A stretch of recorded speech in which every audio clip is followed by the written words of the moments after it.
हे प्यारे,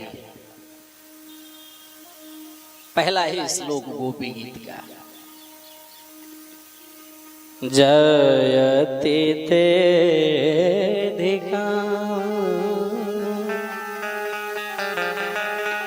जन्मन व्रजा श्रयति इंदिरा शाश्वत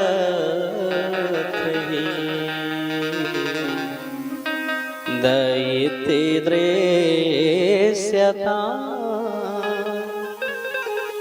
देक्षुतावकाश त्वय धृता सवा स्वां विचिन्वते।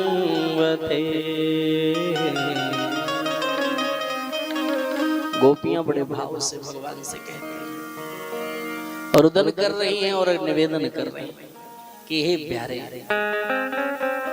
जब से ब्रज में आपका आगमन हुआ है तब से ये ब्रज ब्रज नहीं रहा। बोले फिर? बोले ये तो बैकुंठ से भी अधिक प्यारा बन गया है।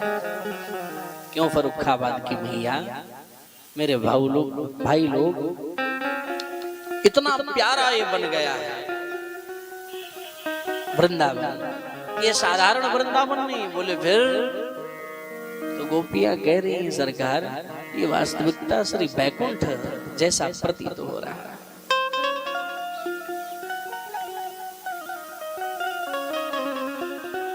इंदिरा श्रेयते इंदिरा, भगवती इंदिरा भी इस ब्रज में रहने के लिए तरसती हैं कि एक रात्रि अगर हम विश्राम करने का अवसर पाएं तो ये हमारा सौभाग्य होगा। हाँ, श्रयते इंदिरा, बड़े सौभाग्य को मानते हैं। ऐसा ये वृंदावन है मेरे भाई बहन, और ऐसे ब्रज में रहने का सौभाग्य मुझे मिला है। ऐसे वृंदावन में, ध्यान देना करुणानिधि जी, ऐसे वृंदावन में भरत जी रहने का सौभाग्य मिला। ये बड़ा विचार है।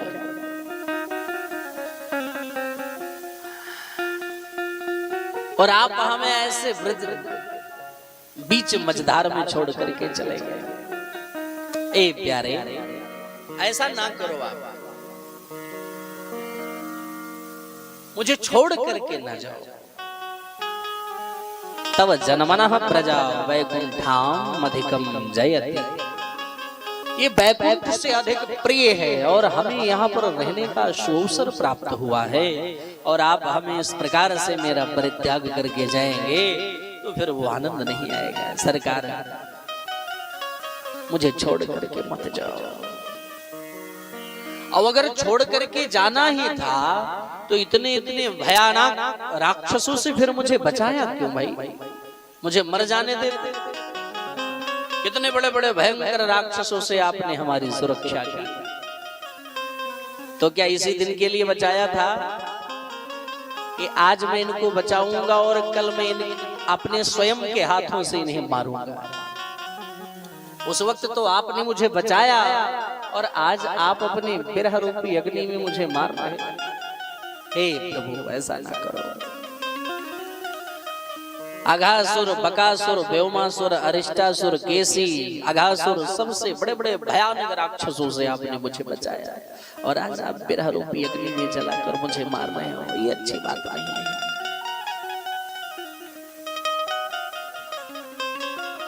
ए सरकार, आ जाओ, मुझे छोड़ करके ना जाओ।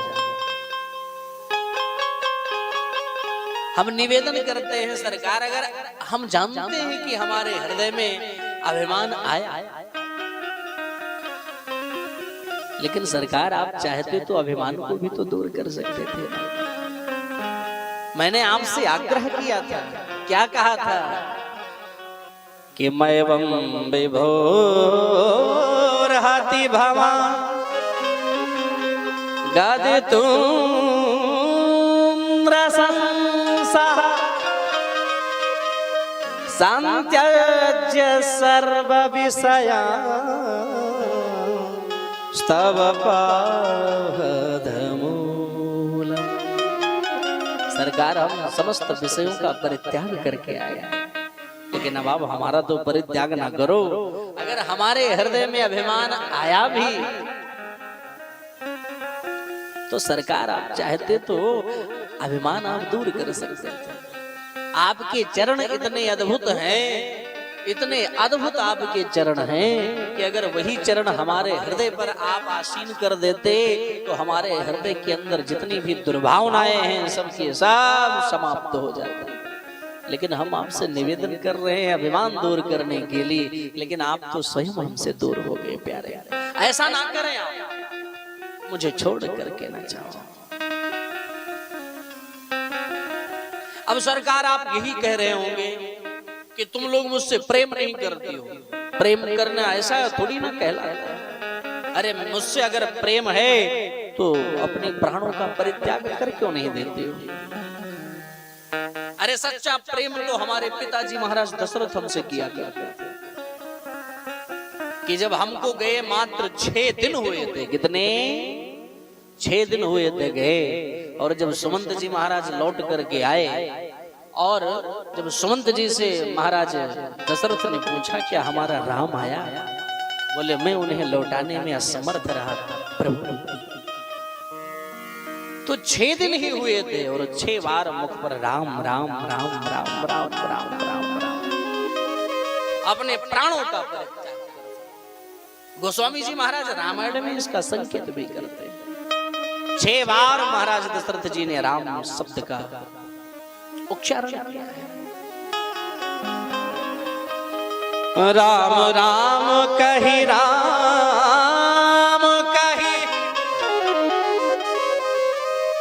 राम राम कही राम, तानु परिहरि रघुबर विरह,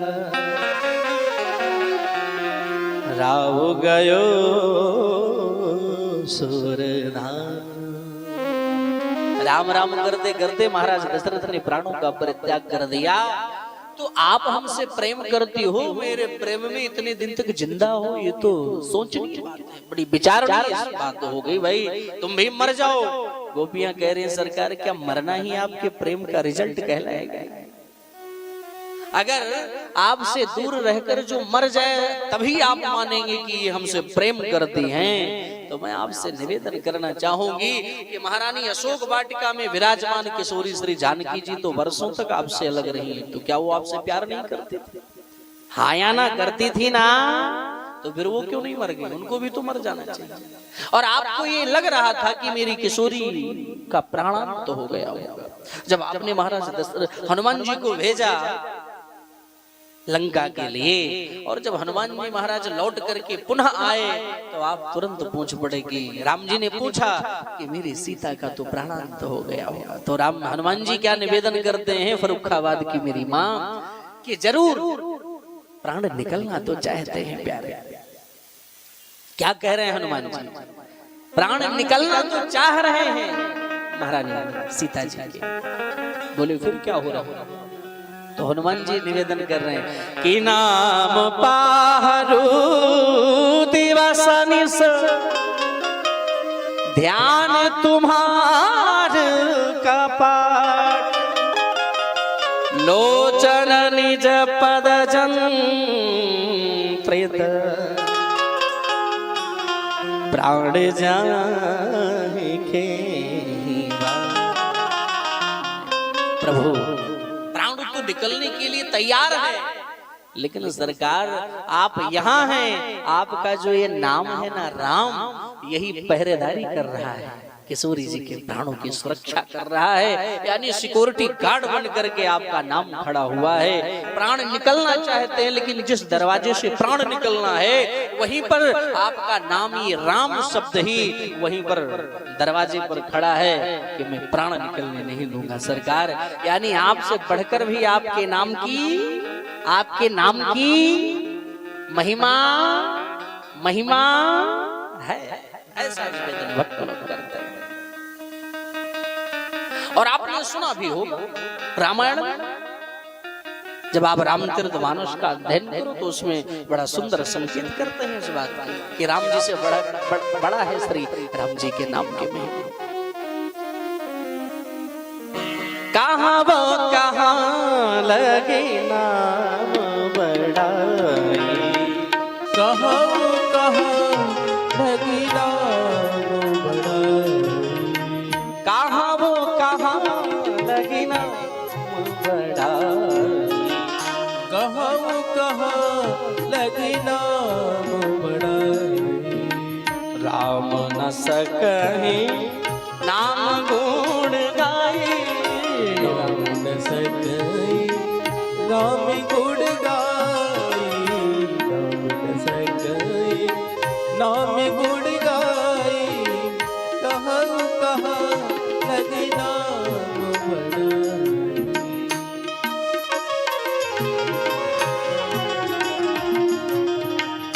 राम न सकई राम गुण गाई, राम न सकहे नाम गुण गाए, कहाँ वो कहाँ लगे नाम बड़ाई।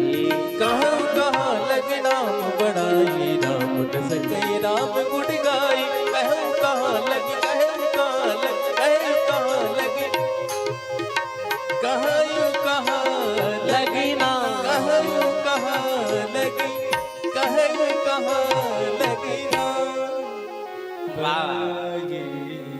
तो राम जी से बढ़कर है राम जी के नाम की महिमा, कहां तक वर्णन किया जाए।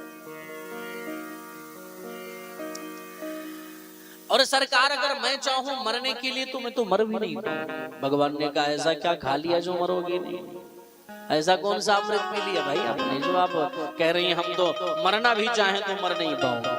ऐसा कौन सा अमृत आपने पिया है फर्रुखाबाद वासियों? तो बोल पड़ी गोपिया तव कथा मृता तप्त जीवनम कवे भेरे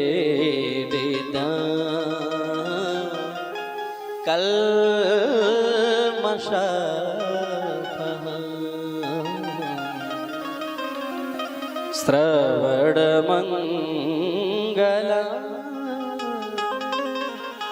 श्रीमद तथा भोये गृह्णन्ति ते भूरिदा जना।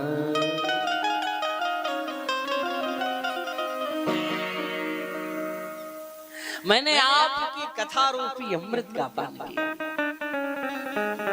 और जो ऐसा संत लोगों का कहना है जो आपकी कथा सुधा का पान करता है ना वो तो अमर हो जाता है। और उसके जीवन के जितने अमंगल हैं मेरी मैया मेरे भैया मेरे दादा मेरे बुजुर्ग जितने अमंगल हैं भगवान की इस कथा को सुनते ही सब समाप्त हो जाते हैं। श्रवण मंगलम सारे अमंगल दूर और मंगल ही मंगल मंगल भवन अमंगल हारी द्रवहु सुदशरथ यजर बिहारी।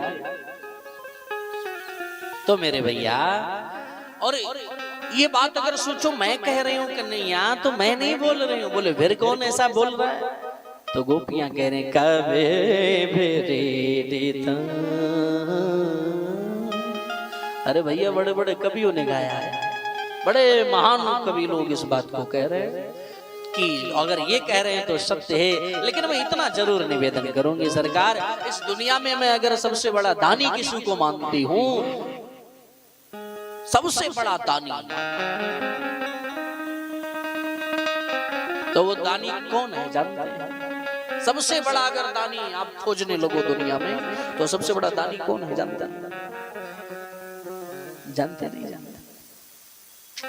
कन्यादान, रक्तदान, अन्नदान, कौन सा सबसे बड़ा दान माना गया है? क्या? कन्यादान, सैयादान, अन्नदान, रक्तदान। क्या दान सबसे बड़ा दान माना गया है? मैं बताऊं, सबसे बड़ा दान अगर माना गया है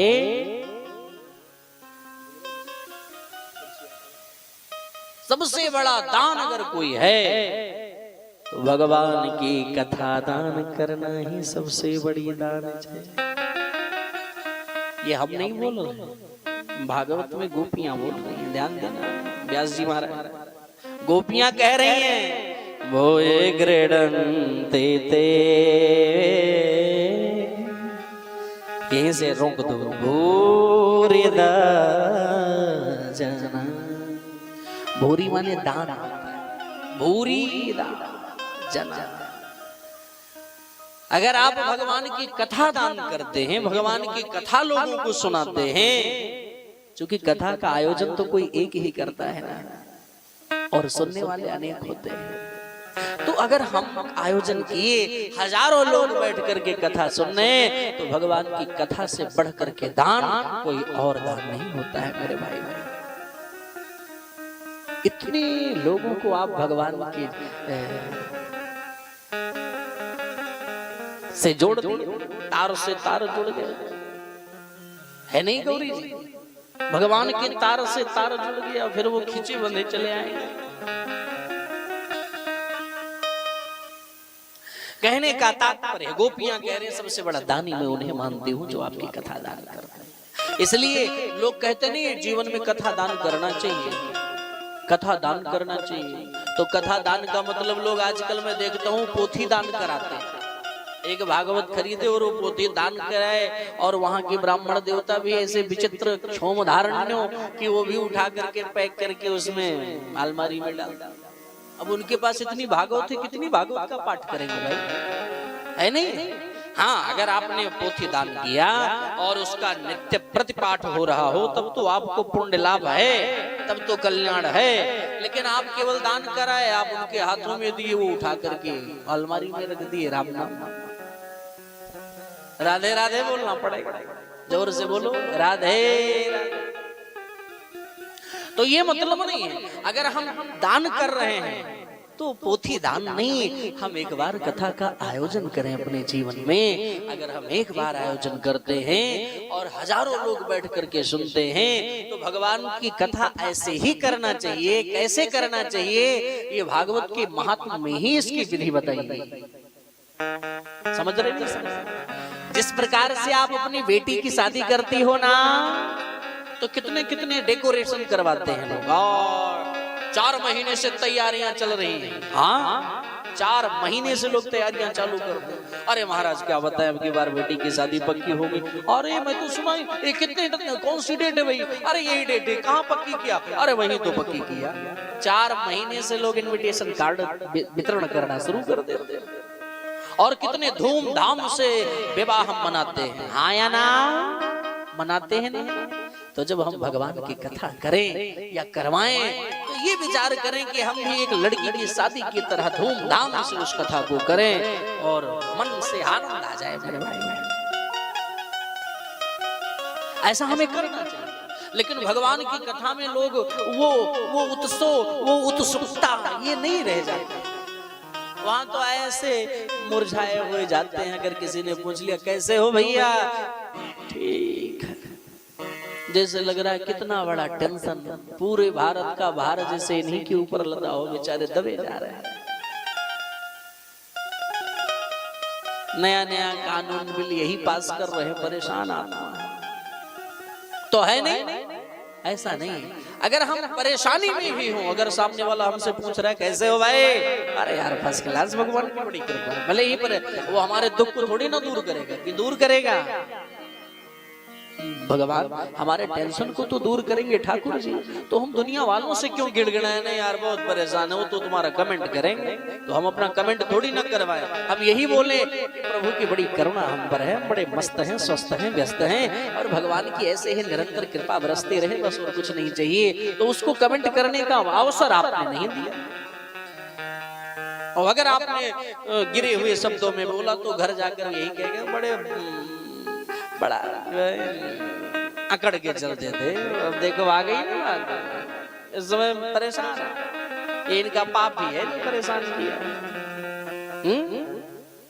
इसलिए हमेशा मस्ती में रहना चाहिए, हमेशा। कैसे रहना चाहिए? मस्ती में रहना चाहिए, किसी से कोई लेना देना। एक संत कहते थे, मुझे मेरी मस्ती कहाँ लेके आई, मुझे मेरी मस्ती कहाँ लेके आई, मुझे मेरी मस्ती कहाँ लेके आई, मुझे मेरी मस्ती कहाँ लेके आई, कहाँ लेके आई, कहाँ लेके आई, कहाँ लेके आई, कहाँ लेके आई, मुझे मेरी मस्ती कहाँ लेके आई, मुझे मेरी मस्ती कहाँ लेके आई, मुझे मेरी मस्ती कहाँ लेके आई। आइए हम भी इसी भाव में स्थित होकर के मीठी मीठी ताली।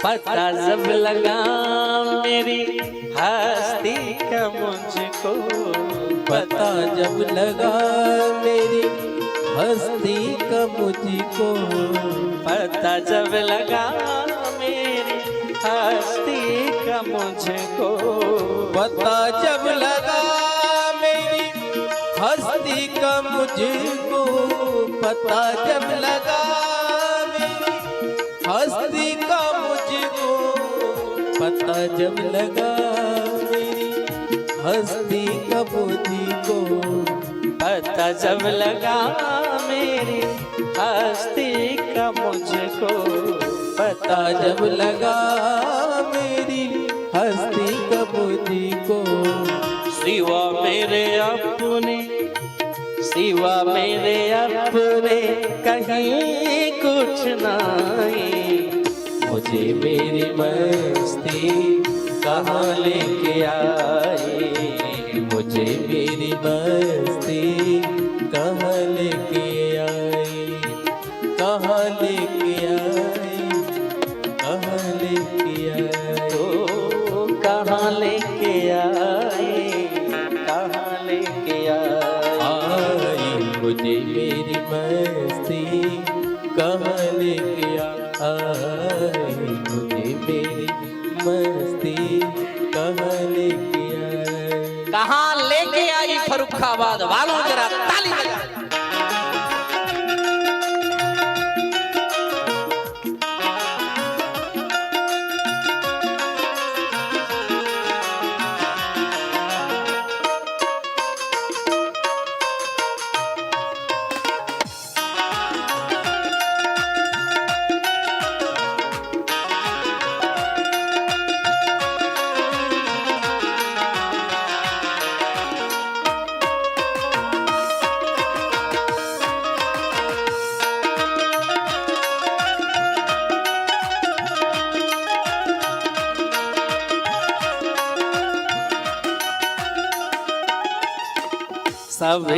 सभी में बड़ा महिम हो, सभी में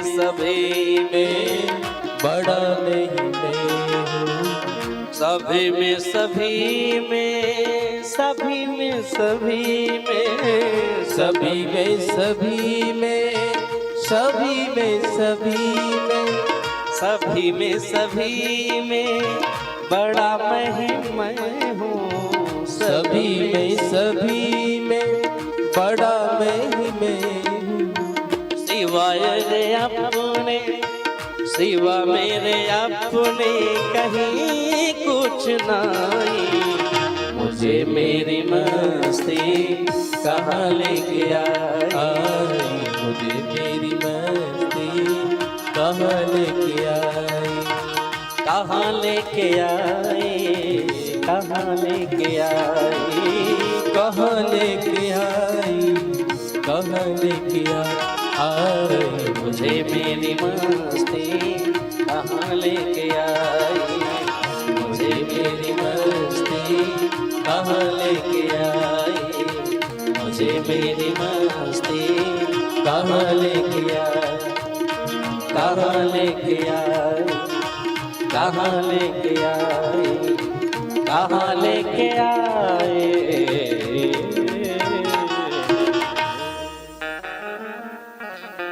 मुझे मेरी मस्ती कहाँ लेके आई।